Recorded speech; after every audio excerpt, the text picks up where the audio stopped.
Hello, everybody. How you doing? Welcome to Lakers Talk with Gerald. This is episode number 35.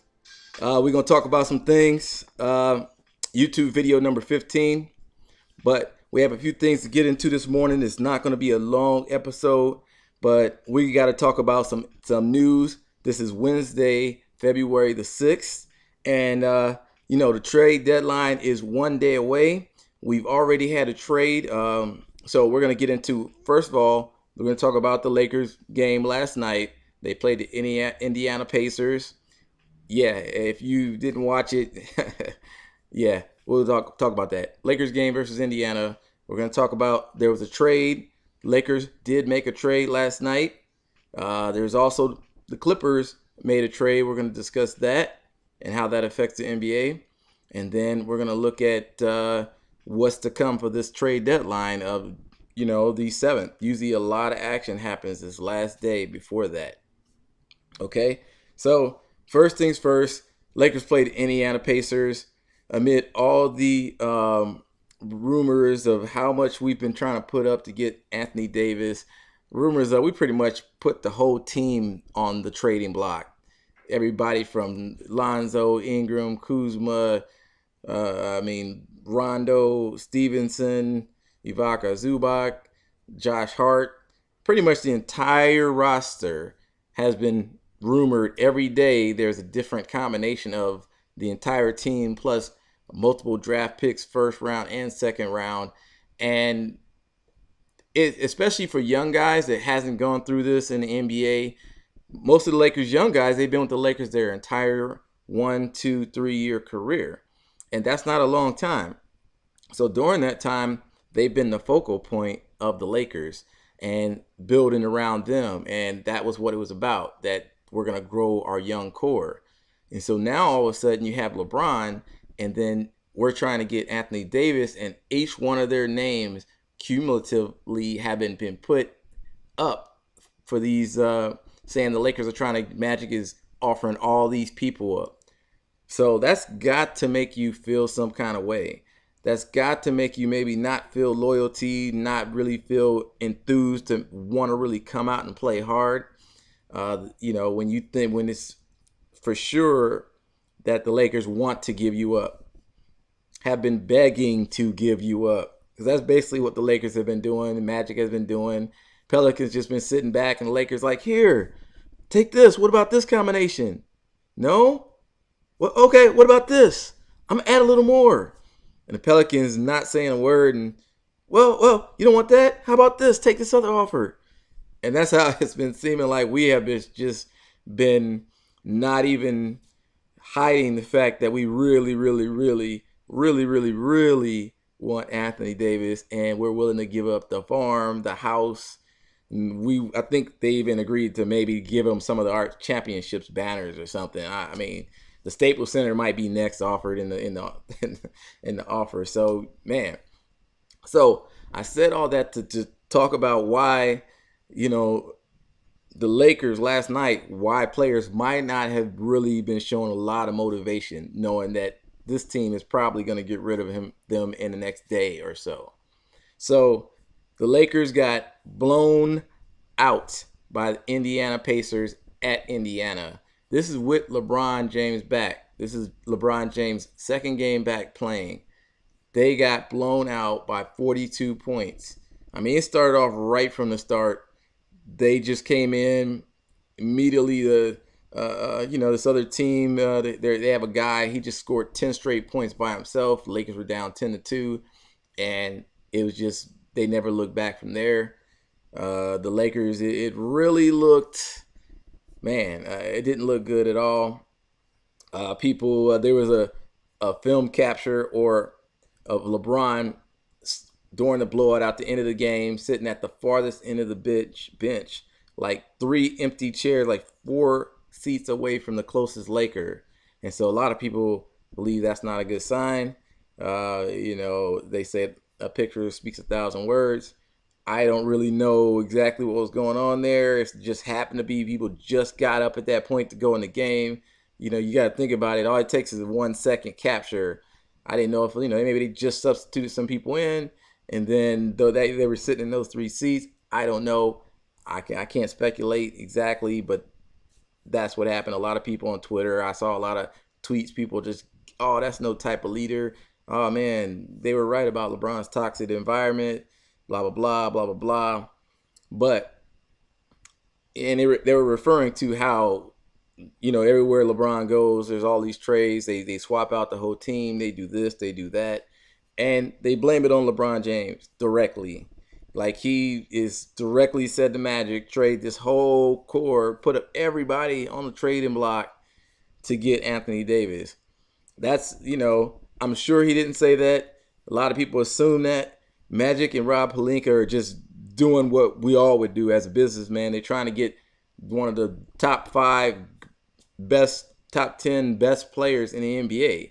And the guy is 25 years old, and Anthony Davis. Of course, they're going to try their best to pair these two great NBA players together so we just involve our franchise further. You know, it has nothing to do with LeBron. That's the front office. That's Magic Johnson. That's Rob Pelinka. That's all of them just, you know, they're trying to put the best around LeBron. It has nothing to do, I'm not going to say nothing to do with LeBron, but LeBron hasn't directly been telling them what to do and how to do it. That's up to them. So I read something also about LeBron is one of the only superstars to always get directly blamed for all the trades. I don't know. I mean, I don't remember any other all-star out there, superstar, that really gets blamed that much for everything that the front office do when it comes to trades. Hey, you look it up for yourself. Let me know. But, all right, so Lakers got blown out. Probably the guys weren't into it. Yeah, it didn't look good. All right, but on to the next news. The Lakers did make a trade this morning. I saw as soon as I woke up that the Lakers traded Trade Mykhailiuk. I know a lot of people liked him out there. He was our rookie. He was supposedly a sharp shooting guy. He didn't really pan out during this year. He was supposedly in summer, you know, during summer league. It looked like he was our best three-point shooter on the team, better than everybody that we had. He had been lights out in summer league, preseason, damn good, looking like he's going to be that man. Regular season, not so much. I mean, he didn't shoot nowhere the clip he was shooting before that. I don't know what it was. He was only shooting around 30% from three-point land, and that's not going to get it done. Now, he was tearing up the G League every time we put him in the G League, scoring 47, 45, whatever amount of points. Come back to the Lakers and don't really do a whole lot. So, they did trade him for Reggie Bullock. Reggie Bullock was from Detroit Pistons. Now, Reggie Bullock has been in the league 4 years. He actually is a really great three-point shooter over his 4-year career. And we're actually going to look at each one of their stats, and we're going to bring it up and see what the Lakers got. So don't be too discouraged, because, yeah, Ski was good. He's probably going to be a good three-point shooter down the line. But this year, the Lakers needed some help in that department. They're one of the lower-ranking teams when it comes to three-point shooting. So you always got to put three-point shooters around LeBron. So that's exactly what the Lakers are trying to do and what they're doing. So without further ado, let's go ahead and take a look at Reggie Bullock's career stats here and it splits. All right, guys, this is Reggie Bullock. So you can see he is 6'7", 205 pounds. He is 27 years old.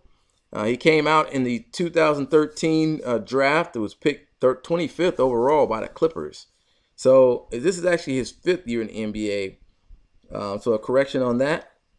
But you can see his season stats for this year. He's averaging 12.1 points per game, 2.5 assists, 2.8 rebounds, at 11.04 per. All right, so let's look at his yearly stats. So let's just look at, going back to his rookie year. You can see he played on the Clippers. And, of course, they didn't really use him that much in his first year. Only played about 9 minutes a game, 2.7. Yeah, we can't really look at that. But what I'm really interested about is his three-point shooting over his career, because that's what we really got him for. So one great thing is his height, 6'7". Mykhailiuk was 6'8", so right about the same height, close enough. His rookie year, he didn't really play very much and didn't shoot a whole lot, but you see he only shot 30%, which is funny because that's right where Mykhailiuk is right now. But let's take a look at going over the next few years after that. So look, his second year, he played 10 minutes a game. He shot 38% from three-point range. I want to point out, too, he's also a decent free throw shooter at 80%. This is just his second season, but he was pretty consistent the rest of these seasons. So he was traded, it looks like, that year. So in 14-15, played 25 games with the Clippers, and then he ended up playing 11 games with the Phoenix Suns, but they only played about 6 minutes a game. So these stats here aren't really that accurate, or we're not even going to look at that. We're just going to jump to the next year. So 2015, this year he played 11 minutes a game. He shot 41% from three-point range, 93% from free throws. All right, I can take that all day. All right, so then the next year, 2016-17, he shot 38% from three-point range, shooting 2.4 a game, 71% from free throws. All right, guys, that's decent. And then 2017-18, he shot 44% from three-pointers. That's damn good. That's shooting 4.5 a game. That's excellent. And he played in 62 games. He started 52 of them. So that shows that bodes well. At 79% free throw shooting, once again, damn good. He averaged 11.3 points a game that year. And now, this current season only is 44 games that he played, and he started all 44. He is shooting 38.8%, which is damn near 39%. And that's shooting 6.7 three-pointers a game, at 87% free throw shooting. That's going to get it done. Guys, he's already, with those numbers, he's our best three-point shooter. And from what I heard, he has one of the highest three-point percentages coming off of a curl, pop and shoot or something like that. So, hey, that's why they picked him up. We needed three-point shooting, and we also gave a second-round pick away also with that. So let's take a look at Mykhailiuk. His stats. He's coming up right now. All right, so here's Mykhailiuk in that 1 year, in the one season, which is this one. He played in 39 games. And so you see he's 6'8", 205 pounds. So he weighs the same weight as the other guy. He's 21. We picked him 47th overall. And so talked about, we play him about 10.8 minutes a game. His field goals are 33%, really bad. Three-point shooting is 31.8. Just under 32%. And so it just wasn't getting it done. 32%, it was okay, but this other guy is damn near 40%, and we need that difference in three-point shooting. So, it's not much to go from here. He only played 39 games. He didn't play that much. I think he would have been, in the future, 2-3 years from now, 4 years from now, I think he's going to be right up there. I think he's going to be shooting that 40% clip or close to it. We just couldn't wait. So I'm not necessarily torn. I wasn't, he wasn't there long enough with the Lakers. He hasn't done enough with the Lakers for me to really have feelings like that for him. And so that's just what it is. Yeah, that's all we're going to see about Mykhailiuk's stat. So back to me. All right, so just one last thing we're going to get into is there's also the Clippers made a big trade that does have implications on the Lakers and possibly implications on the Anthony Davis situation. Okay, with 1 day left to the trade deadline, the Clippers traded their leading scorer, Tobias Harris, to the 76ers. They also gave up Boban, that big, tall, super tall center. They gave him up also to the 76ers. And I don't remember all the players that the 76ers gave back. There are a bunch of guys that I really didn't know their names, to be honest. But the Clippers gave up Tobias Harris, who's only 26 years old, averaging 20 points a game, his highest in his career. And now 76ers have 4 guys that, they got 4 guys that are top tier guys. So think of their starting 5. Just think about it. They got Ben Simmons. They're going to have Jimmy Butler. They have Joel Embiid. And now they have Tobias Harris. all these guys are pretty young. All these guys are under 30, if I'm correct. And yeah, and then I think they got JJ Redick, 3-point shooter. So that's a damn good starting five. That's gonna make them that much better. I don't know how they're gonna integrate all that, especially when you have all those scorers all in one, on the same team. Ben Simmons is more of a facilitator, so he's gonna be facilitating all of them. But we're gonna see how that all plays out. Yeah, that's gonna make them better. But I'm not gonna stick too much on that topic because this is Lakers Talk with Gerald, and so I want to give you guys information on how that affects the Lakers. All right, it affects the Lakers in one way because the Clippers are in that A spot, and the Lakers right now are actually in 10th, right behind the Sacramento Kings. But that tells me that the Clippers are no longer going to be going trying to be playoff bound. They're not going for a playoff push, and this means they're about to tank is what it looks like. So this should give the Lakers that much more of a better opportunity to come up. Now it seems like they may just only have to fight between the Kings for that last playoff spot, which the Lakers should win out, even with the way the Lakers played last night, even with LeBron James, even with all these trade rumors. That should be still great for the Lakers. That gives them more of a reason why they should make that A spot.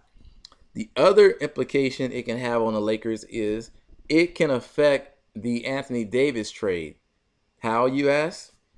Because Anthony Davis supposedly listed 4 teams that he would be willing to sign long-term with if he were to be traded to.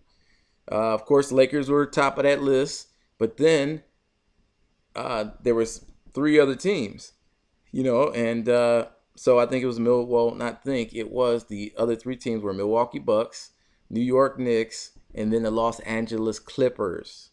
All right, guys, so with 1 day left in the trade deadline, the Clippers now have 2 max spots open.